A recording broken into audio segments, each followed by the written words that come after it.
మీరు భూముల మీద పెట్టే శ్రద్ధ, భూ దోపిడీ మీద పెట్టే శ్రద్ధ, భూహారతి ఏదైతే తెచ్చారో ఆ భూహారతి ద్వారా స్వాహా చేస్తున్న కార్యక్రమం వేం నరేందర్ రెడ్డి గారు నిన్నగాక మొన్న మా సోదరుడు మన్నే కృషాంక్ బయటపెట్టినాడు.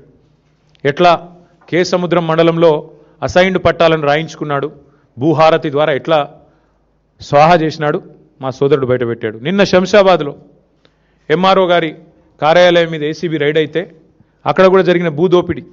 ముఖ్యమంత్రి గారి అనుచరుడు 90 ఎకరాల సీలింగ్ భూమిని ఎంఆర్ఓ స్థాయిలో కలెక్టర్ స్థాయిలోనే ఉత్తర్వులు ఇచ్చేసి ఉత్తర్వులు కూడా ఉన్నాయి, కావాలంటే మీకు ఇస్తాను.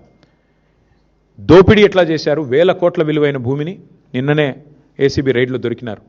వీటి మీద ముఖ్యమంత్రి గారి దగ్గర సమాధానం ఉండదు. వాటి మీద ఉన్న శ్రద్ధ, వాటి మీద ఉన్న ఆసక్తి, భూ కొనుగోళ్లు, భూ దందాల మీద ఉన్న శ్రద్ధ భూమిని నమ్ముకున్న రైతు మీద నీకు లేదు.